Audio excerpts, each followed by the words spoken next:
The father and stuff. Hello. How'd you do? Oh, thank you. Did they not know yet? Our show is the Stony Brook University's radio station.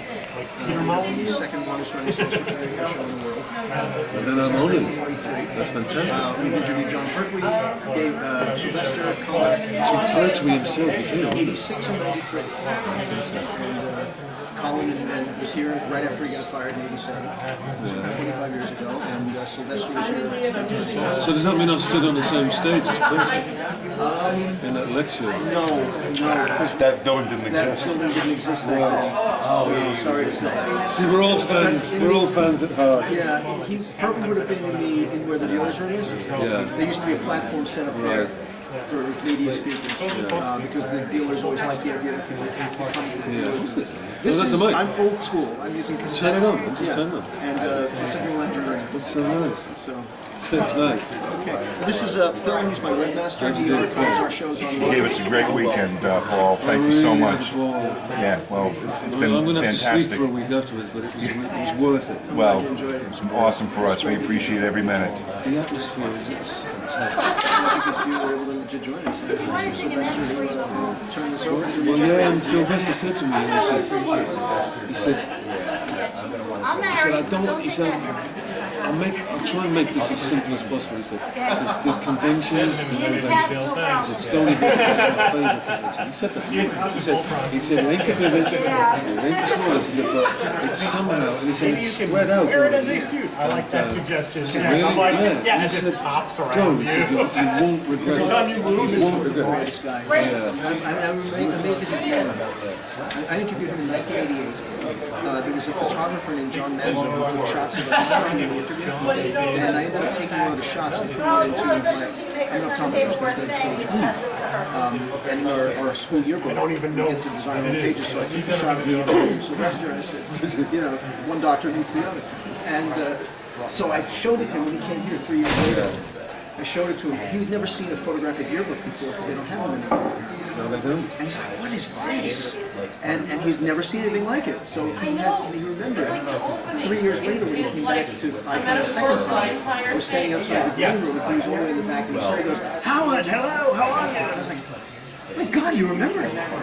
He must have met thousands of people over the last 8 years. You remember. I was blown away by that. That's great. I'm impressed by that kind of thing. I love the fact that he had, well, really, for the first time we met in 88, he looks over at me and goes, normally a reporter scan me, because they're so much taller than me. He goes, you actually, I can look in the eye. He says, you're actually shorter than me. I said, yes, I am. Anyway. Come on. So it's an honor to have you join our club of doctors.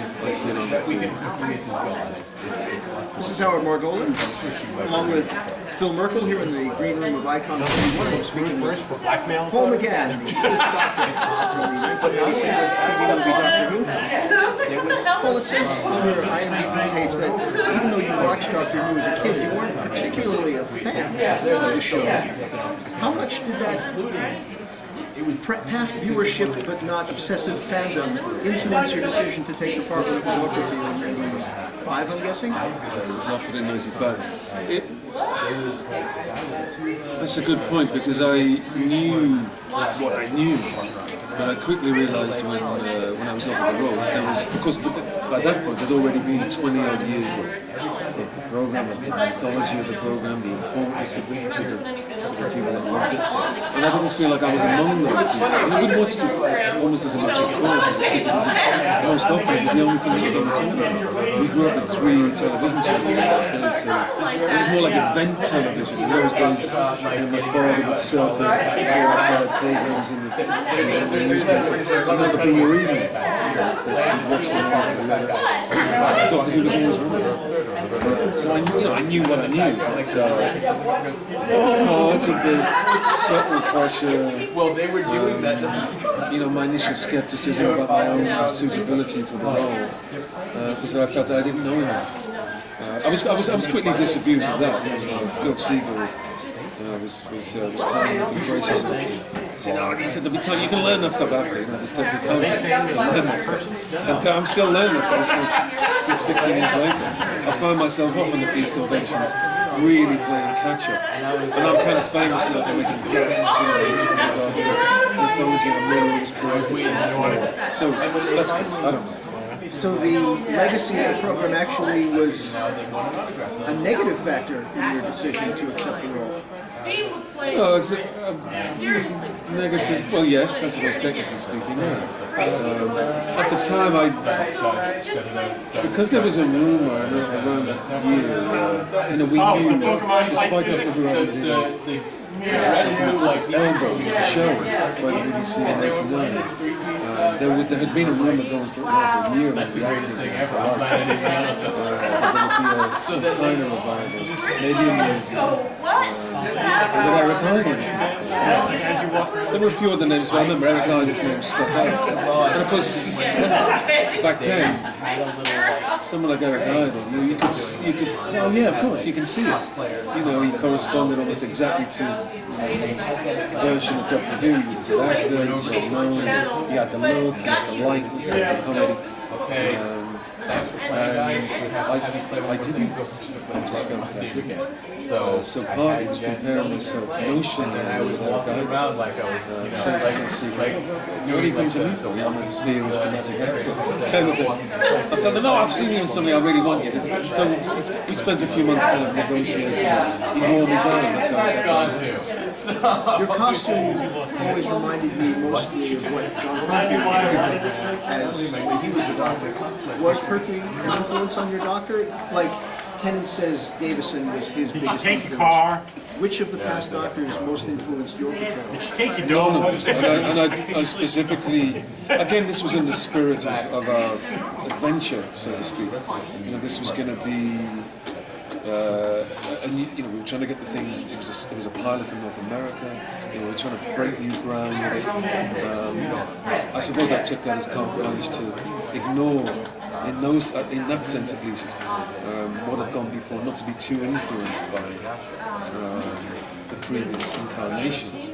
That said, we had a great responsibility, a remit, no less, to, I suppose, to acknowledge certain iconic elements of the thing. When we shot, we had 90 minutes, we had to, certain visual aspects, we had to check certain things we had to say, the ways we had to do it, albeit we had to add what we thought might be a sort of North American sheen to the thing. Money was spent, while not purist noses out of joint back home, people that had stuck with the thing for 20, 30 years. And trying not to fall between two stools. So it was a trick that was, and I suppose you could say it was a trick that was beyond us, and the thing that failed in that sense. It wasn't what I wanted to see. It wasn't what I wanted to try. And we knew too that had it gone to series, then we would have a lot more freedom. Phil Siegel and I, particularly where my characterization was concerned, talked a lot about where I'd like to take it. This was part of his persuading me to do the thing in the first place. The more I throw obstacles to him, saying, no, I think this character is, I think you got it wrong, Phil, and I think he's darker than this or weirder than that. Phil would go, okay, well, tell me more. So these things would be incorporated into perhaps the way that I was going to play the theatre series. And all I can say is some of those elements at least appeared in the audios that we got to make with Big Fish later on, and certainly I've seen them since portrayed certain elements of it by Eccleston and then by David Tennant. That's the beauty of the character. It's almost endless. In the way that we take it, it's fantastic. There's no other character like it. So, when the pilot ultimately didn't go serious, were you relieved or disappointed? As an actor, I was partly relieved, but then relieved in a real life sense. That I didn't have to find Canadian schools for my children. Nothing against Canada, but it was an upheaval. The children were babies then at the time. One was preschool and one was 6. So our lives were about to change prospectively. You sign, and it's still the same. You sign signed to do a pilot in North America, and you sign a standard contract which says that if this thing goes to series, you belong to them for 6 years or 7 years. Your life's about to change. So this thing was going to be shot in Vancouver. Our kids, the kids were going to be little Canadians. We're going to go and find a house and live in Vancouver. So our lives are going to change. So, but of course, there's a one-sided aspect to the whole thing as well. That of course, it's the contract at least. If the pilot fails, you're shown the door. You belong to them. And anyway, so suddenly it never happened, and it was like, wow, what was that? What was that about? Oh no, I was going to be a rich man. The kids were going to go to this, whatever. Didn't happen.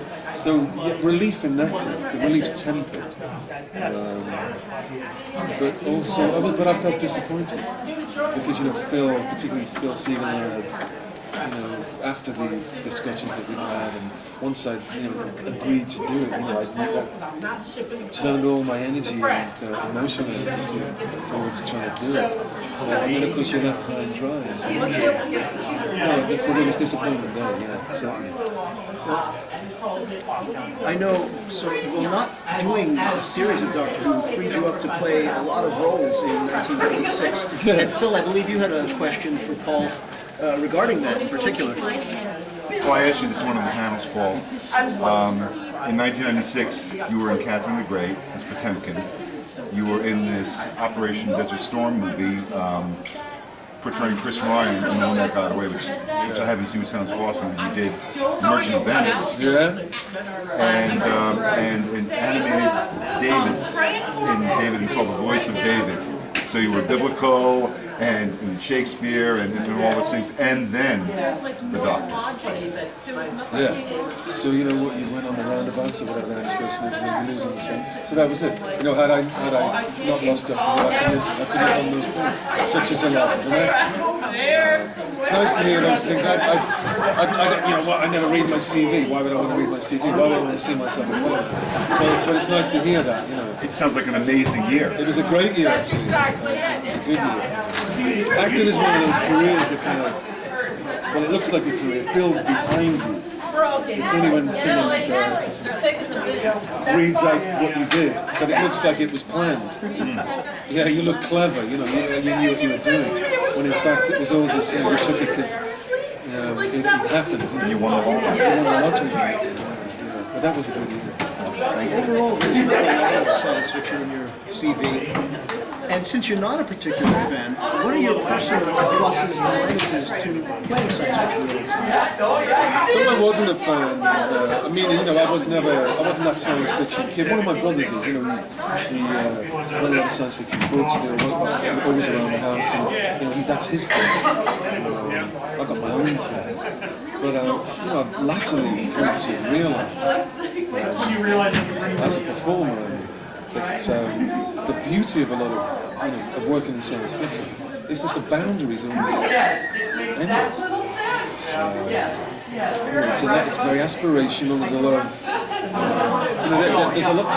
it's almost strict mythology. A lot of us became performers to play heroes, and heroes in the broadest sense. And I'm finding these days that the best heroes now are in science fiction, and heroes that are, as Joseph Campbell would say, that go on a hero's journey. These are things these are archetypes, and these are true characters. And if it is true that there are only 7 plots ever written, I'm finding that it's science fiction that best minds these 7 plots still to this day.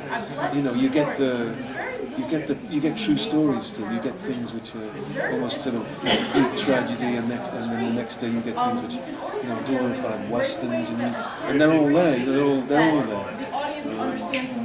I'm really impressed. Whereas I wasn't before. I kind of missed the point of it, I think, for 30 odd years. And now I see. I'm a convert. So I have the zeal of the converted. So watch me go. Yeah. And do you find going to conventions a plus or a minus? Very much a plus now. Again, before I feared it. I think I didn't. You wouldn't, you don't really know anything about yourself into. You know, you play Doctor Who or an iconic character like Doctor Who, and you know you can be guaranteed that when you arrive at conventions like this, there's a lot of concentrated energy going to be coming your way. That's one way of putting it. And you're going to be the centre of attention. And unless you really, really want to be there, don't come, because it's a high, you know, and I love it. I'm very energized by coming. Whereas before, I think the very thing that I was wary of and afraid of, now I revel in, I enjoy the most. And that's that people are. It's got a smile on its face. You know, it's sociable. You know, people are genuinely thrilled. And it's about people's dreams, and it's about people's. I mean, somebody like Doctor Who, of course, with 40, 50 years of these stories, people are full of it. They're thrilled about it. And you know, okay, I suppose it's implicit by what I'm saying. There's a kind of responsibility that goes with it. And I guess that I'm finding that really is just to be yourself. It's just to just try and live up to I write these things, I'm just myself. I find I can just, it's enough. And like everybody else. And it's with great relief, you know, because it took me a few conventions to realise that, oh my God, you know, it's okay. It's got a sense of humour. You know, it's easy to imagine before you come to one or you're doing that. You think, oh no, what if they take it too seriously? What if it's, what if it's unnerving? But it was with great relief to find out that in fact, these are the best 3 or 4 days you can enjoy in your life. It's like a huge knitting circle with all your best friends. You bet. You bet. I love it. Your doctor has the unique position of being mostly developed through audio productions, which of course is great for us to talk about here on the radio. What opportunities has that afforded you to not have done that visually? All those years that you've been playing the Doctor since 2001, strictly without costume and without makeup and just in the recording studio. Well, one of the great, for performers at least, one of the great bonuses, attractions of radio drama is that you can get to do things on the radio, play kinds of roles on the radio you're simply not suitable for visually. So you can get to do say, classical things, whatever, play females, male or old people or whatever it is. And there's a great tradition of that in the UK. You know, we still have a really strong radio drama output, and I'm kind of disappointed to come to North America, knowing as I do that in the 40s and 50s particularly, radio drama was still huge here. And I'm thinking like an actor now. And it seems to have tailed off, and I think you're missing a trick here still, because people loved it. You know, and I know from the reaction we get from when we talk about the big Finish things at these conventions, you know, people invest their own imagination into radio drama. You know, what did Dylan Summers say? Radio is a building in the air. You know, as a listener, you have to contribute. This isn't something that can just wash over you. You know, you fill in the imaginative gaps yourself. And I think people are very taken with radio.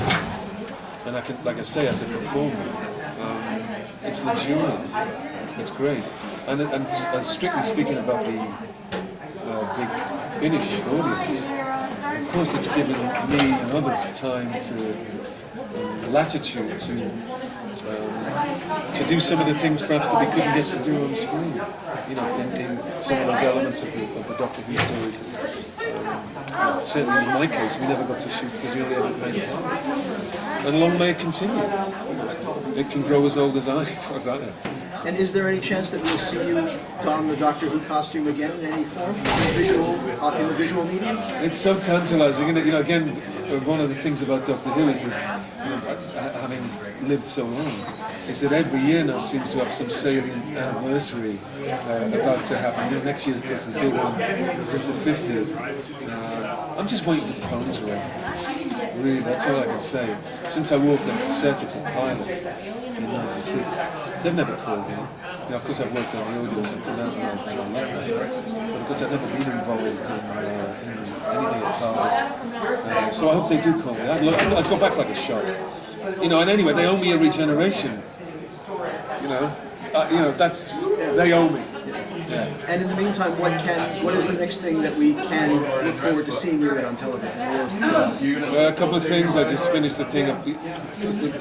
This is the month of the centenary of the Titanic, the sinking of the Titanic, and there's a veritable rash of films and documentaries and the like about the Titanic. I made a film in Ireland, which is I suppose it's almost a verbatim account of an inquiry that took place. It's called the Titanic Inquiry, and I played the Attorney General of Great Britain, interviewing a captain on a ship called the California, which apparently was the nearest ship to the disaster, and sailed away. I never knew that. Well, I had a relative on the Titanic who survived, the Titanic. I thought we knew most of what we know about the Titanic. Anyway, so that's coming out. I just finished a 4-part documentary for Sky Atlantic about the history of British cars. It's just the coolest thing. All my male friends particularly thought it was the luckiest job they'd ever had. And that took us 6 weeks to shoot. And that's called the Petrol Age. Watch out for that, because that's really something. And I get to present something I've never presented before. So I presented the whole documentary, and they had me interviewing, driving these cars, cars from the 1890s. And it's wonderful.